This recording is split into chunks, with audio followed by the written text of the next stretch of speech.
Okay, let's go ahead and get started. Thanks again for joining us today.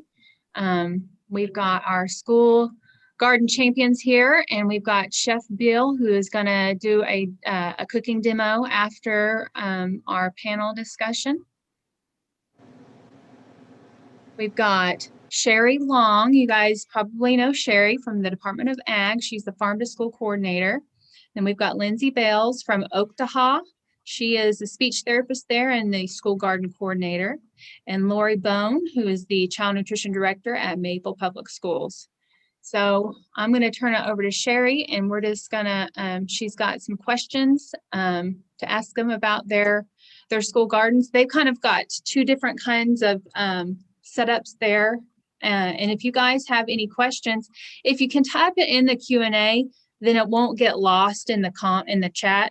But if you do type it in the chat, I'll try to keep up with those. But if you do have questions, try to put it in the Q&A for us. So, okay.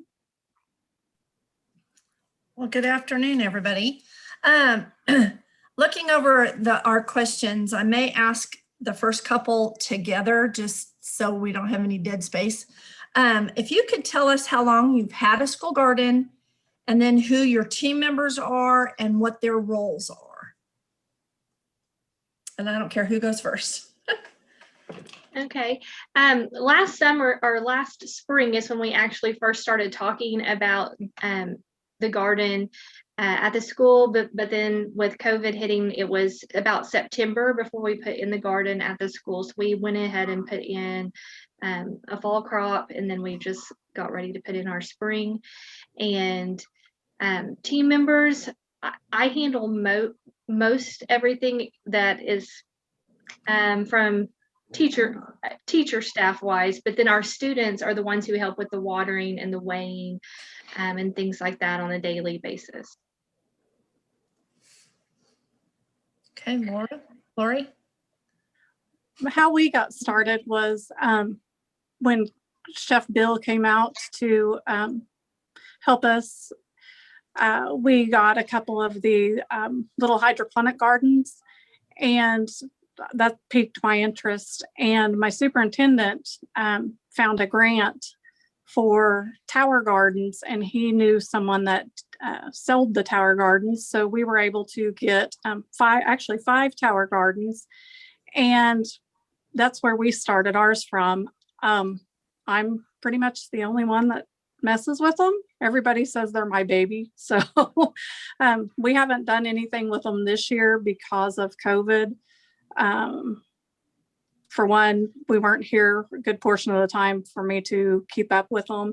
And for two, we didn't want to serve any of the vegetables that we were growing from it, this year because of the COVID.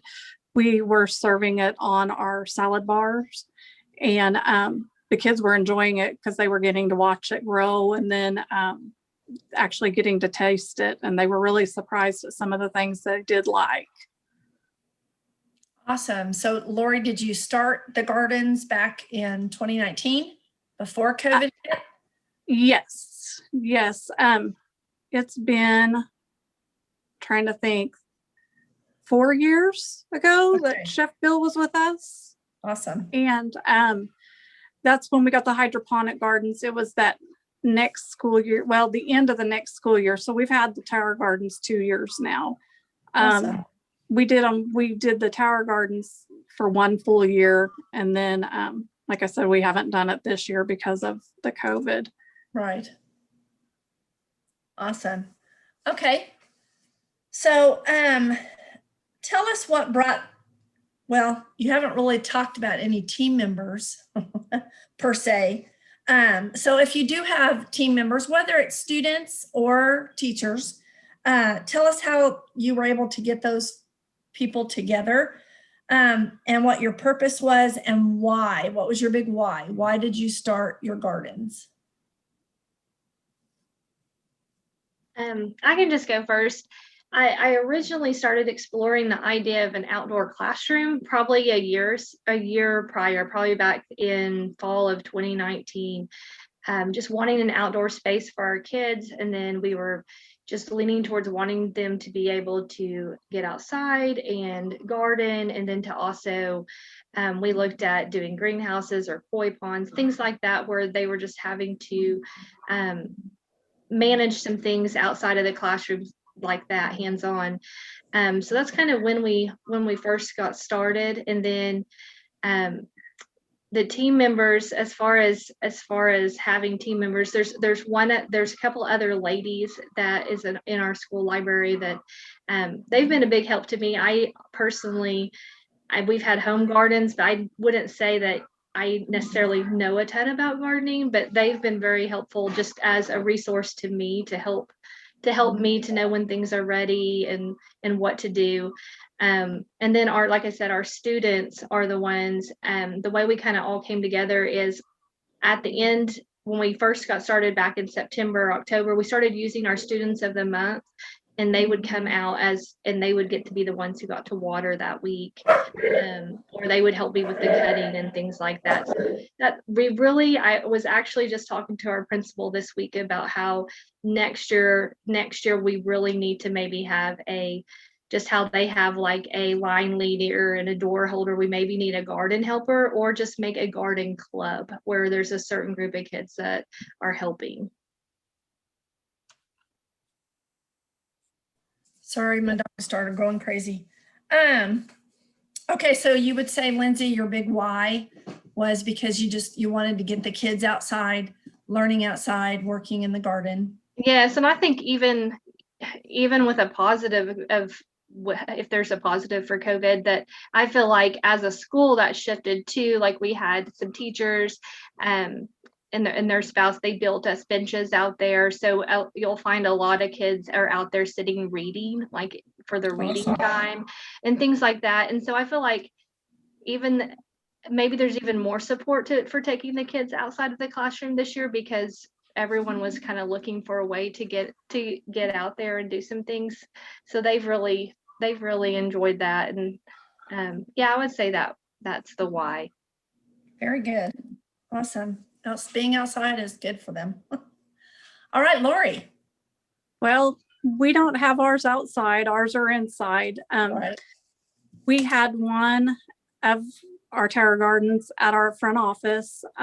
We had 3 of them in the cafeteria, and the other one we haven't ever started yet. I did it because I was interested in how you can grow things indoors, and I thought the kids would be interested in that as well. And then the fact that we have a salad bar, and I felt like we could utilize the stuff on the salad bar. My goal is to self-sustain at least part of the salad bar with the items that we grow. We actually have 2 salad bars. Of course, this year we didn't do any salad bars, and that's really upset the kids and staff as well. But one salad bar we kind of had set up for, they could choose a salad bar or the hotline. The other salad bar, we just had mostly vegetables on it, maybe and usually 1 fruit a day, and our littles would go through there. We would help them, and they would pick out what they would want to eat off of that. It was kind of funny how parents would say, "Oh, my kid won't eat bell peppers," and I'm like, "They eat bell peppers every day." That's right. All they want. And so it's fun, and I knew the kids would get excited about seeing it, especially starting from small to big, and just getting everybody involved is what I was interested in. So would you say that's your big why? Yes. Growing stuff inside, the things inside. Yes. All right. Well, I'm sure that's a completely different way of growing things, being outside in the garden versus being inside, and for them to be able to see the difference and understand that. Yes. All right. So now we would like you to share where your funding came from, and then maybe how much it cost to get started. And then if you had any community resources that were provided to you or any unexpected cost. And you can ask me what I just said if you forget. Okay. So, But start with where your funding came from. Um, our funding came from OSU Extension, from Farm to School. And as far as getting started, I believe that it was around probably about $2,000 that we spent in the fall getting started with building the beds outside. And then I'm forgetting that we also have 14 AeroGardens going on inside the school. And we just set up one hydroponics. So we have 14 of those going right now inside also. So, and I'd have to do the math of how much that was, but it was, my goodness, that's probably another $2,000 right there that we spent on getting the AeroGardens and all the pods and the hydroponics recently. So, as far as dirt, I know that we had dirt donated from someone. The benches, like I said, our Oklahoma Education Foundation, we had somebody make them that was on staff, but they helped with that, and the beds were all welded by our ag department. The students helped with all of that, putting those in. So. Good. Do you have any expected costs that arose when you did this and were? No, I think everything went pretty smoothly. Rachel and Lacey, everything was pretty well spent, and I feel like went along as planned. Awesome. That's great when that happens. I know, right? It's good.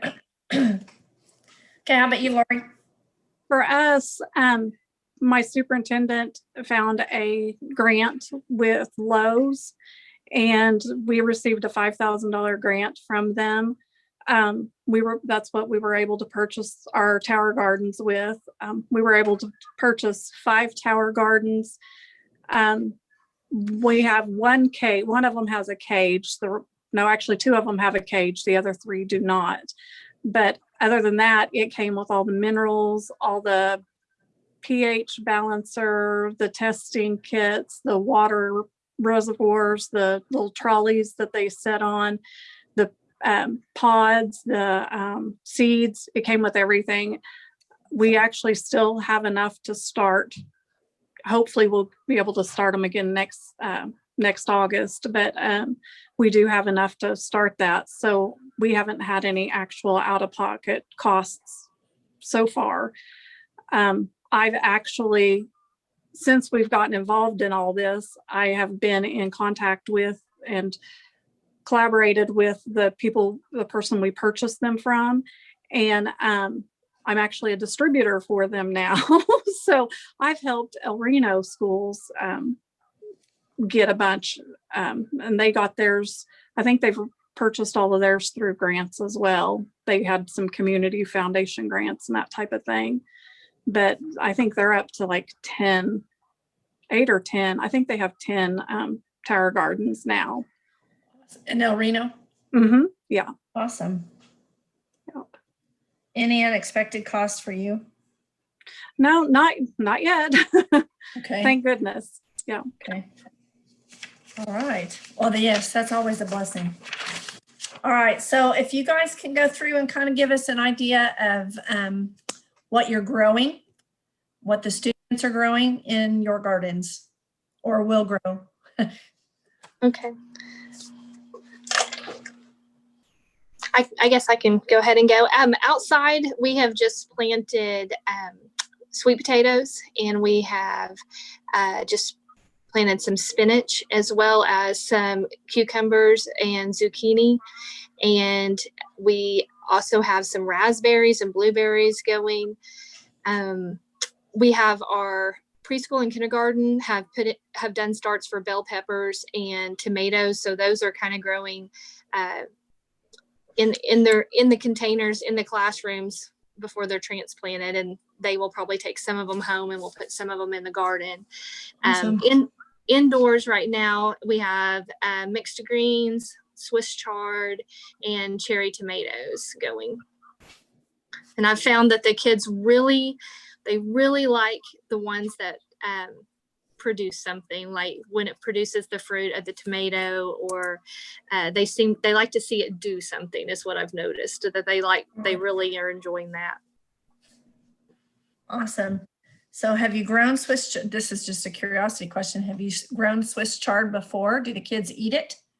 I have never personally grown Swiss chard, but yes, they have that. And when I go in there to cut, they almost always want to get a sample of whatever it is. And Awesome. I know our 6th grade class, the first time they had a cherry tomato, they all wanted to eat it. So they all put their names in a hat to draw to see who got to eat the first baby tomato. So they're really enjoying it. Very good. So inside you have the tomatoes you have are cherry tomatoes? Mm-hmm. Awesome. All right, Lori, what about you? Let's see, we have grown cherry tomatoes, peppers, dill, oregano. Was it right? Yeah, oregano, basil, Swiss chard, kale, baby lettuce. I started eggplant on one of my tower gardens that I had at the bottom of my tower garden. I did tomatoes towards the top and my tomatoes took it over. So I didn't ever end up with my eggplant. So I'll do something a little differently when I do that. Let's see what else.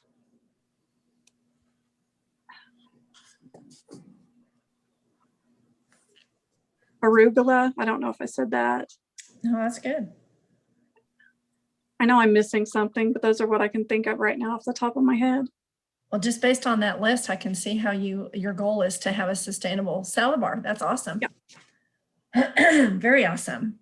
Okay, so let's talk about how you use your produce, whether you use it in the school cafeteria or you give it to a classroom for a taste test, a little bit of both. Just explain a little bit how you use your produce. Go ahead, Lindsay. Okay. All right. Most of our stuff we're trying to put in the salad bar. We have done a few taste tests, and then while we were out for COVID, then I had supplies left, lettuce and things that I wasn't sure what to do with. And I think at once our special ed kids were still meeting. They were still having class for providing special services even during school closure.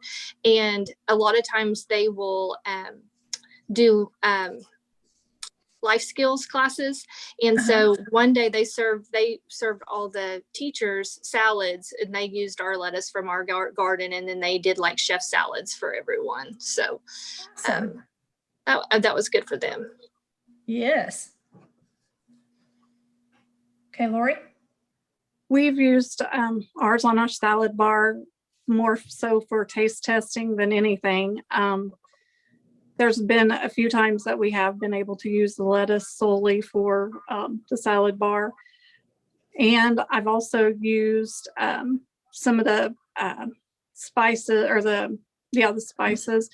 I've been able to use those like in spaghetti sauce and that type of thing. And I'm always make sure I tell the kids now the basil that we've been growing is chopped up in this sauce, and then they get really excited. Oh, wow, that's cool. So I use it in the cooking and serving in the cafeteria. Cool.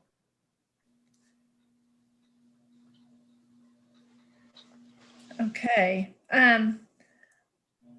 Lori, this might be Lori, this might be a question for you. And then Lindsay, if you know the answer to this, you could. Lori, do you use any students to help with cooking, serving, harvesting, any of that? I have not. My tower gardens have been kind of a it's your baby, you do it. And sure. The farther we were going with it, the more buy-in we were getting. Sure. That I would eventually like to be able to use the students. But I'm one that takes very baby steps, and sure. And we're still at the infant stage. That's good. And that's fine. Yeah.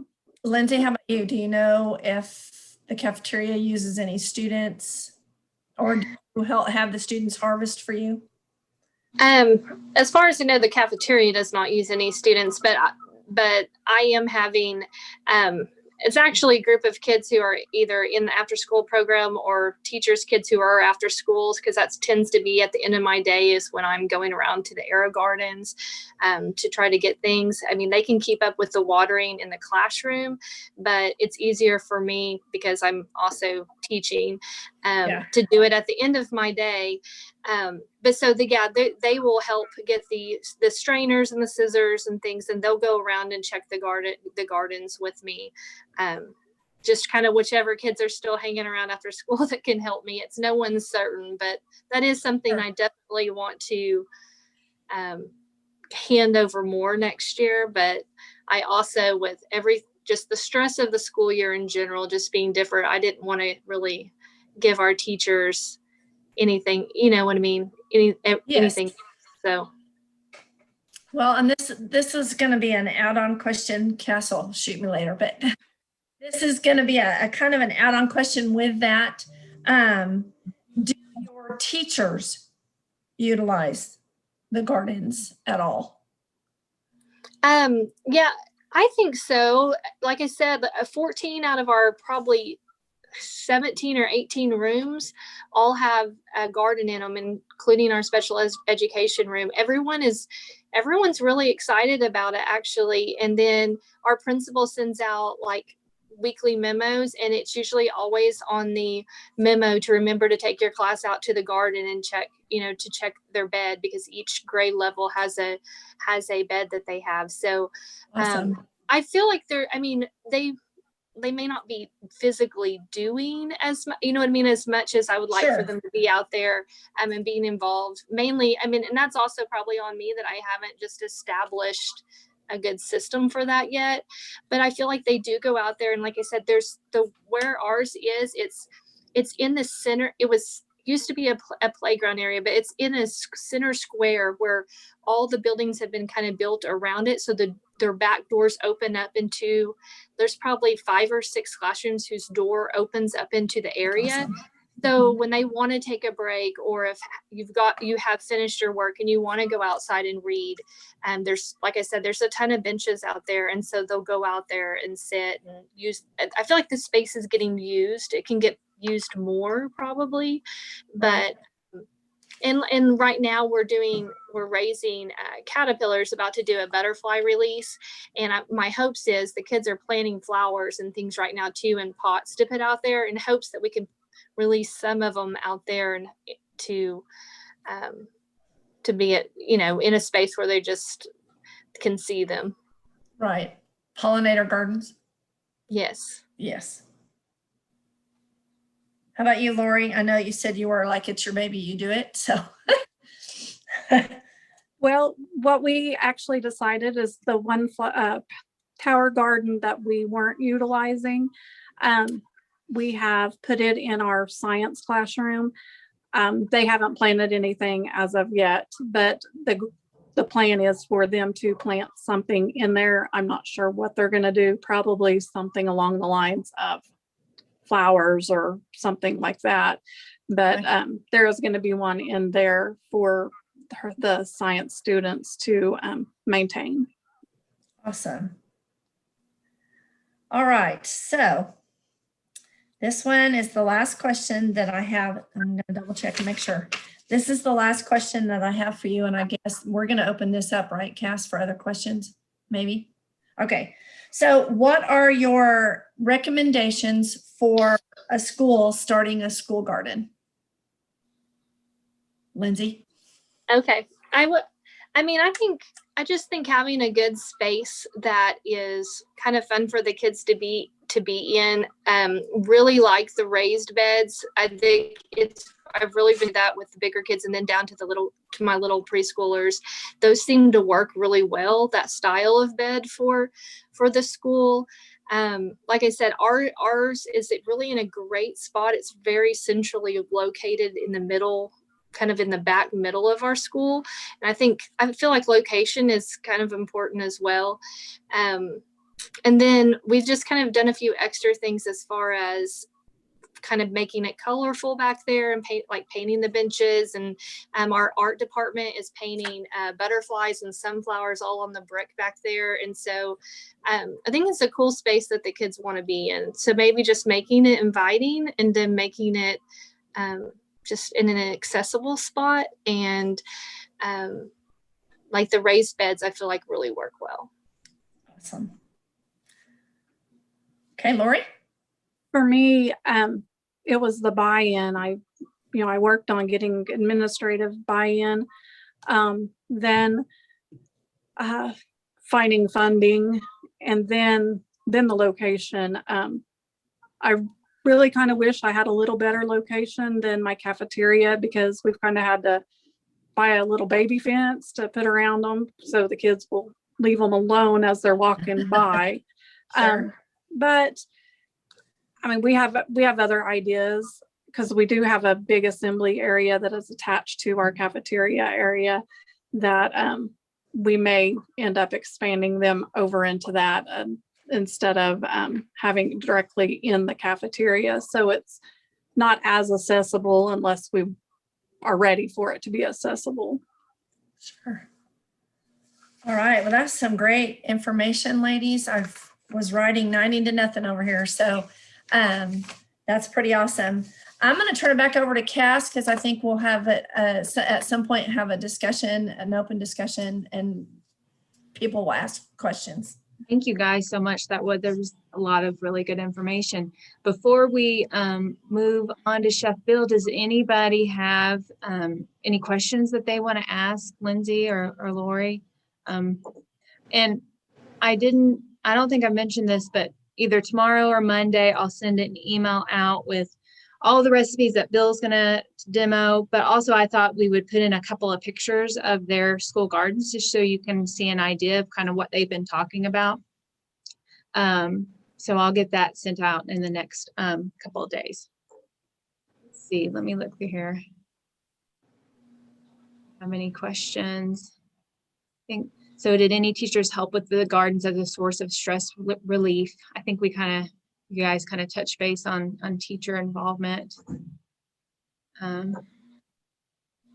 Okay, well, doesn't look like we've got any other questions. Well, thank you guys again. We really appreciate your time, taking your time to do this and sharing that information. And we will, I guess now we'll move on to Chef Bill. Okay. Chef Bill. Okay, guys. Thank you. Hello, Thanks. hello everyone. Bill, It was give me a really- second. I'm gonna get you pulled up. I'm gonna spotlight yours. There we go. Okay, I think that should, So it was really good to hear how there are two different scenarios that happen, but the same goal is to expose kids to new vegetables they may have never ever encountered. And it was good seeing Lori that it took baby steps. We started with the aero grow that were just tabletop, and now they're grow towers, and they're even in the office. So it reminds people that visit the office or even the superintendent that, hey, we're growing our stuff. So good to hear. So today, thank you for allowing me to share my knowledge and skills. I worked with Porter exclusively on farm to school stuff. So that's where some of this has come out of. So we're going to talk a little bit about preservation, as well as just using good common sense and good veggies. But the end goal is we are going to make a frittata. So a frittata is an Italian crustless quiche. So you just cook it in a pan. You can cook it the day ahead of time and then just reheat it, and it's delicious. So, but in order to do that, we have to do some supporting recipes, and that's what we're going to start with. So the first one we're going to do is an herb paste. So I've cleaned my hands thoroughly, and it's only going to be myself that will be eating this for the next 3 days. So we're going to make an herb paste, and you can do all different types of herbs. If you're growing, I have cilantro here. If you're growing cilantro, the recipe for the frittata has a parsley paste, so which I've already made. But you can do all sorts of herbs, and the reason for that is that you can store them in 2-ounce cups like this. This is compostable, so if you're really committed to giving back to Mother Nature, you can use these instead of plastic. You can get them in 4-ounce, 6-ounce, but if you just have your plastic 2-ounce cups, but these you can fill, put them in the freezer, and then pop them out just like you would an ice cube, and put it into your stew or use in dressings, or hopefully in this frittata that you will recreate. So I'm just going to do some demo stuff for you with some chef tips and tricks. So with cilantro, a lot of people may say, oh, wait, I have to pick all the leaves and all that. So, but no, with herbs, they are the seeds and the leaves, as well as the fresh stems. And actually with cilantro, the stems are the most flavorful. They're the ones that hold. So you just kind of shave that. But no one told me what I forgot to do at the very beginning. Before we start any cutting, we have to sharpen our knives, right? So I will slap my own hand later for not doing that. So we sharpen your knives and kind of shave. And then this, if you are composting, all of this can go right into the compost, and that could be green. So you don't take as much time. So just rough chop the cilantro, and then we're going to put it into a blender. This is my little Ninja that I have from home. So we're going to put in our cilantro. So this is one bunch, which is roughly 1 cup, right? So that is not near as much as the recipe says that you'll get. So I devise these recipes for you to use in cafeterias, not for home. So, but since I'll be eating on this for the next 2 days, I have cut it down. So cilantro and oil, and that's all you need. Blend it up.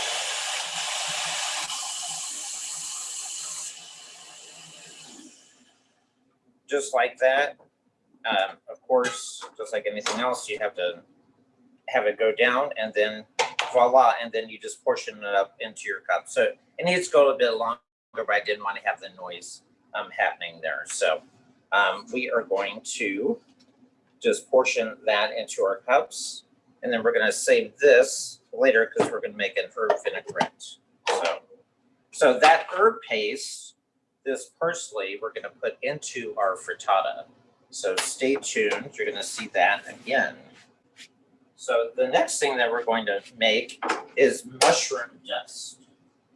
So has anybody used mushroom powder before? You can buy it commercially. Or if you are close or use J&M Farms, which is in Miami, Oklahoma, it's a good source of mushrooms. But if you're on Facebook, you're seeing an explosion of all these mushroom kits that you can buy. So you can get oyster mushrooms, which are these. So oyster mushrooms look like that. And all you really have to do is dry them. And you can dry them in your proofer or your warmer, or you can just put them on a low oven. So that's what I did here. I have shiitake mushrooms, which surprisingly dry really, really fast because they're woody. And then the oyster mushrooms, which I already bought dried, are here. And then I use just a regular spice grinder. I bought this one. I don't use it for my coffee. I use it just for herbs or spices, and for this mushroom dust. So spices are usually the roots and the bark of things, and herbs are considered the stems and the leaves, or the fresh part of it. So coriander is the seed of cilantro, coriander being the spice, cilantro being the herb. So you just put that into the, I guess we can call it a food mill if you want, or just a grinder, or you can use a mortar and pestle.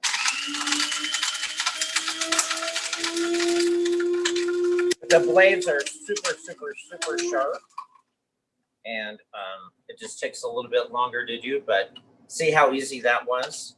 But it's a good opportunity if you are using mushrooms or you want to introduce mushrooms to kids, to put it into a fine powder, because it's not a textural thing.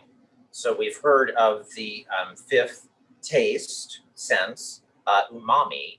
You get that through mushrooms. And this is a great way to introduce the mushroom flavor without the mushroom texture. So, and it's the same thing. I was doing a meatloaf demo in Banner, which is very close to Lori and Maple in El Reno. And we pureed all of the vegetables and then put it into the meatloaf. So you get the essence of the vegetable without the texture. So that's a great, so we're going to use this in our frittata as well.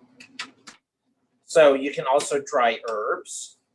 I dried some thyme, just like this, and I put it into a plastic Tupperware so it's all dry. And all you really have to do is just give it a good shake. You can crumple it up a little bit and then just give it a good shake, and out comes your dried herbs. So you see it there. And then in your clean food mill, you can pulsate it and make it into a powder. So again, the texture thing, if you ever had just plain cumin seed, you don't like that texture, right? It's the same thing with thyme leaves or with rosemary leaves. Have you ever had a stew and you take a bite of that bay leaf? No one likes that. So try to invest. I think I got this very cheaply, and just grind up your own herbs. And then don't forget to date and label them. You can also freeze them too if you want, but if you use them in enough time, then you can do that. So Lori's growing a lot of herbs, so this is a good tip for her. So you just use a half sheet pan and then just let it dry overnight. So the other thing that I've done too is apples. We buy cases and cases of apples, right? And before they go bad, you can do the same thing. Just get a little fruit fresh, which is essentially vitamin C or ascorbic acid. Put it into water. Dip your apple slices that you either use on a Japanese mandolin or you cut yourself. And then these have these wonderful apple chips that you can put into your granola. You can decorate your parfaits or your smoothies. So I did this in Stillwater and they are still eating them and enjoying them. So it was a good habit for them to learn. So we've learned herb paste and mushroom dust. So before we do the frittata, we want to talk about what goes with a frittata. So a great salad would go with that. And instead of our ubiquitous ranch that our kids love, we can try to introduce them to what a different salad dressing is. So in order to do that, we did an herb vinaigrette, which is here.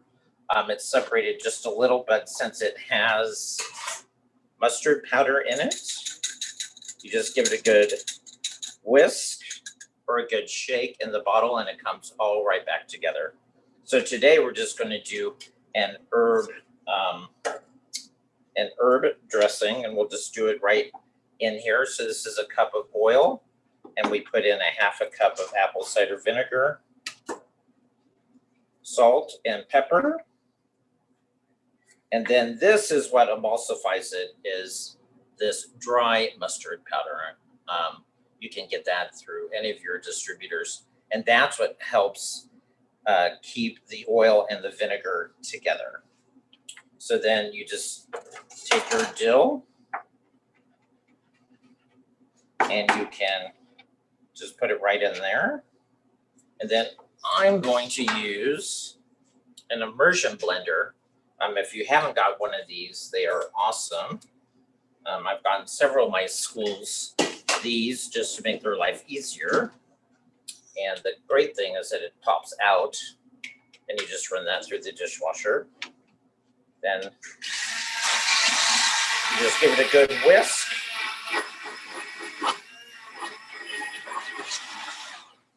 And then this is a great way to use up, like Lori said, and then Lindsay can get stuff from her students, different garden boxes, and they can really taste what they grew themselves. So it's an ownership, and you can even use your mascot. You can call it Warrior Herb Dressing, or you can say, oh, it's really a ranch dressing. So see if that works. Good luck. If it does work, then let me know. So that would go good on your salad. But then what is another great preservative of all of this produce that you're growing, right? Because we unfortunately are in Oklahoma and we do not have the luxury of a full year growing season. So we need to think of ways to preserve things.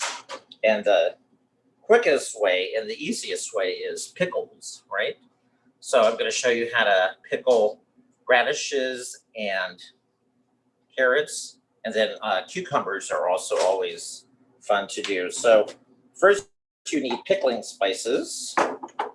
And if you, during the summers when they're really prevalent, but right now it's about summer. So I just created my own. I used cumin seed, red pepper for a little kick, dill weed, not the leaves, and then mustard seed. Because what you're wanting to do, you're wanting these whole, so then you can wash them off or strain them off. So you want to use herbs and spices that you can wash off. So super easy. What you want to do is start with some water, then add whatever vinegar that you want. I find in Oklahoma, apple cider vinegar is very approachable. Only use white vinegar to clean windows. Don't use it for cooking.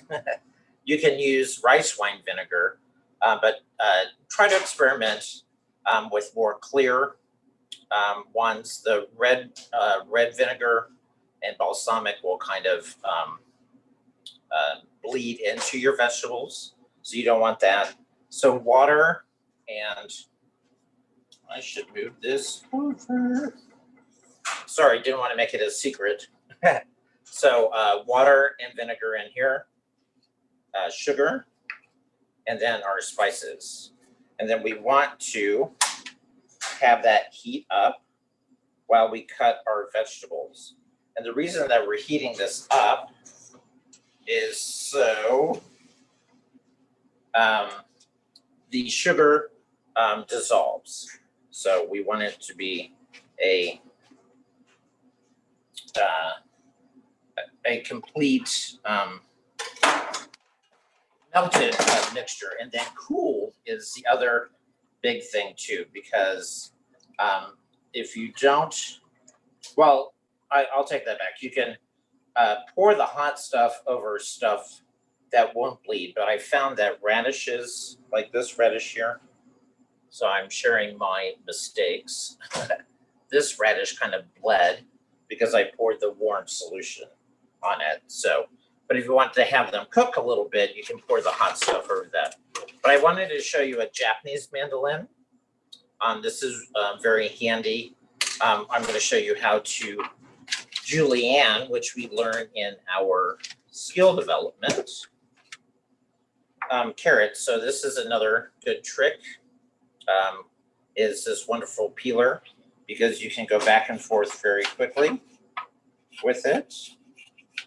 If you're afraid that your staff may cut themselves, you can always get a cutting glove, or in your food processor, you can actually get a dicer, especially for a Roboku. But I'm trusting myself, but you do one side flat and then you turn it like this, and you kind of make a square log out of it. And then you just keep turning it like that, and that is your sticks. So that's really nice to have. And they pickle very quickly. So I'll set that aside. But I wanted to talk a little bit while this is cooking. So this is an English cucumber, and look how many seeds it has and how tiny they are, as opposed to a regular cucumber. And in the summer time, you're going to get lots of big seeds. And these are a little bit more bitter. The skin is thicker. The English cucumber is smaller skin, so it's a little bit more palatable for kids. But you can use the Japanese mandolin with that. You just take off the julienne blade and then just quickly do your circles, just like that. So by the magic of OSU television, I already have a bowl here. So this mixture is already completely melted the sugar. So I am going to put this aside because I said I made a mistake. So I'm going to let it cool so it does not bleed into the radishes. So that's the pickling part. So all of this can make one tray. So you're going to have your side salad. That's going to have your herb vinaigrette with it.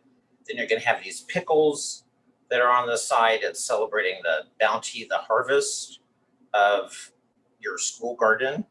And then we're going to make the main course, which is the frittata. So let me get this out of the way. And then we are going to make the frittata. So the recipe that you're going to receive, you're going to put it into a 2-inch shallow hotel pan. Today, I'm just going to use my Pyrex. And for all of those that have been with me through consultation or even skill development, hot pan, cold oil, food lump stick. So I'm going to put this in the oven for now and let that get heated up while I do all of the other prep work. So frittata, we are going to get all of the vegetables done first. So we're going to do tomatoes and zucchini and garlic, which I've already done. But I wanted to share a little chef's tip with you for cutting an onion. So this is a good teaching thing for kids too. So onions grow like this, right? So this is the root end. This is the top. You don't want to cut off the top and you don't want to cut off the bottom because the onion could be really, really juicy and you don't want your hands to slip. So cut right through the middle, cut off the top after you've cut through the middle. This goes to our compost. Okay, so we still have the root end here and it keeps it intact. So you don't have your onion sliding all around the cutting board.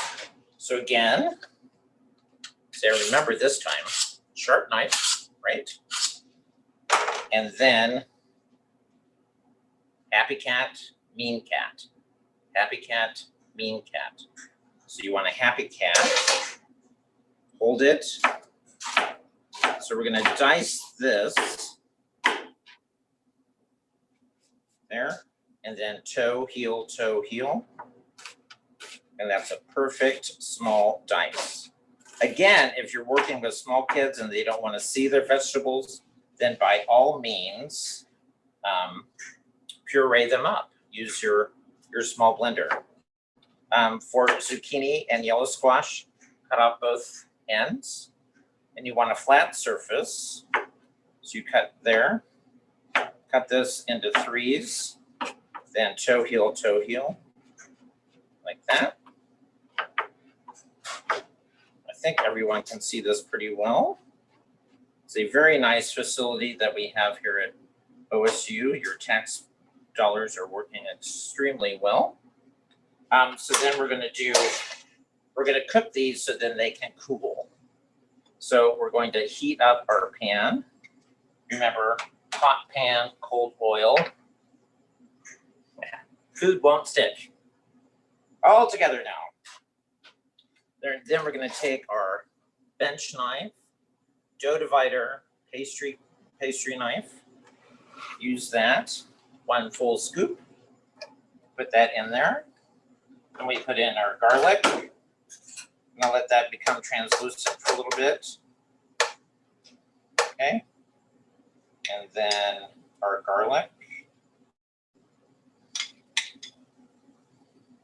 Like that, and again, I'm hiding it from you. I'm so sorry, I didn't mean to keep it a secret. I'm keeping the smell a secret from you, though. It smells delicious. It smells like, those fajitas that you would get at Mexico Joe's, to speak in the vernacular here in Stillwater. So onions, garlic, use our bench knife, pastry knife, put in our yellow squash, then our zucchini. We're going to hold off on the tomatoes because they don't take very long to cook at all. So how do you do this in a school setting, right? My suggestion is to use that steamer, put all that stuff in there. There are produce companies that can chop up the stuff for you. If you don't want to, there's attachments for Roku. So don't let this impede you in making this. And if it's going to be too labor intensive, do it as a sample. You don't have to say this is going to be all of lunch, right? You can just do it as a 2-ounce sample.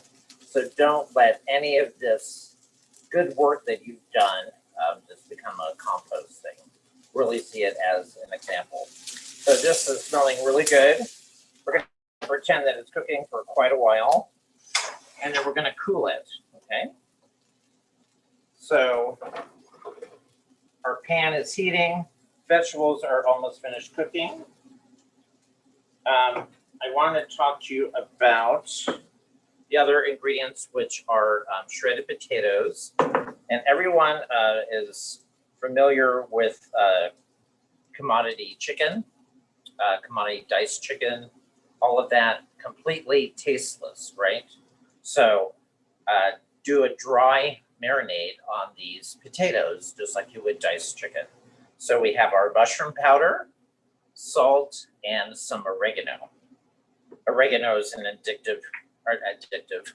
indicative spice of Italy.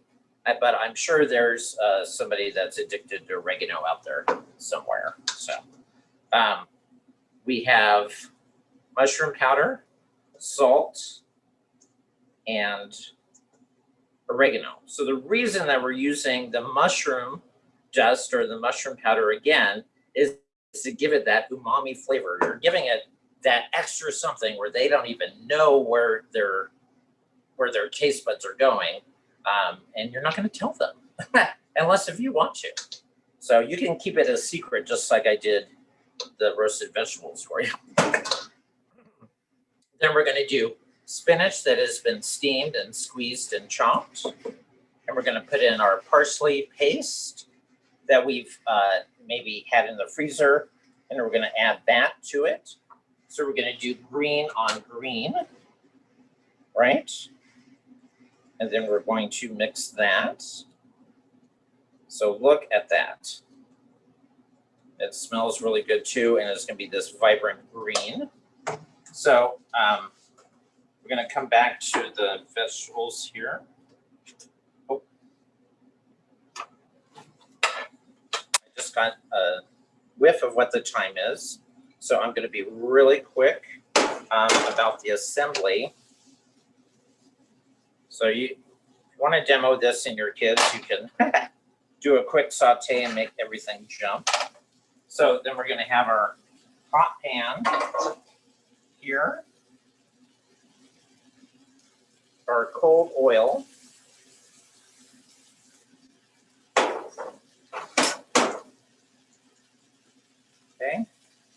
vegetables are done.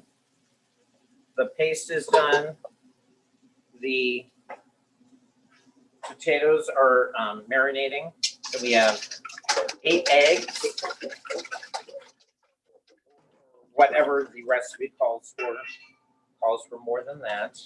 You can use liquid eggs, and then we're going to use milk. This is heavy cream that has been thinned out. Okay, so we're doing our wet with our wet. We're going to put in our spinach and our parsley. Okay, we're going to get that nice and incorporated. So really think about how all of this is going to come together. So you want the wet with the wet, the dry with the dry. Okay. And then the secret ingredient, which is baking powder. So this is double acting baking powder. Double acting means that as soon as it hits liquid, it's going to start acting. When it's heated and then heated again, it's going to act again. So double acting. I had to look that one up years ago. And then a light bulb came out that said, yes, I want to use baking powder because it's going to make it fluffy. It's going to not be your typical egg casserole that you would bring to a family gathering. So then you put your cheese in with the potatoes, mix that all up, pour that into your hot pan, pour your vegetables all together, put that into your hot pan here. Oops. Sorry, I'm rushing a little. Those that have seen me cook, I might be a little bit messy, I might not be, but you know, that's how it goes. At least I'm not the Swedish chef, right? And you know, more. Gonna pour that in there, and then you're gonna pour your egg mixture on top, just like this. Right? It'll all settle in, give it a little jiggle. And then you come out with this about 35 minutes later. So you can see where the fruits of your labor can come all together. Things that you planted in the springtime, you preserved, you're able to break those out and celebrate them again in the fall or in the winter and just recreate that whole experience all over again. So thank you so much for your time. I appreciate it. And give this frittata a try. I hope that the kids like it. The ones that I have done it for in schools absolutely go berserk. So Awesome. if there are any questions, I'll be happy to answer them. Yeah, if you guys have any questions, put them in the Q&A or in the chat, either one for us. Thank you so much, Bill. Oh, you're welcome. It was Looks fun. awesome. Cole That was said it was awesome, awesome. He tried it. Yeah. He said it was great. Yes. Looks yummy. I think that's all we have for today. I appreciate everybody joining us and all of our Sherry. Thank you for leading our discussion and for our school champions and for Chef Bill and Cole for helping him and Jenny for helping me. So, okay. I guess that will be the end for today. And I hope you guys join us next week with Dr. Shelley Mitchell. And she is going to be in the garden. We're going to be in the garden doing gardening stuff. So guys, make sure and register for that. Okay. Awesome. Thanks, everyone. Bye-bye. Bye.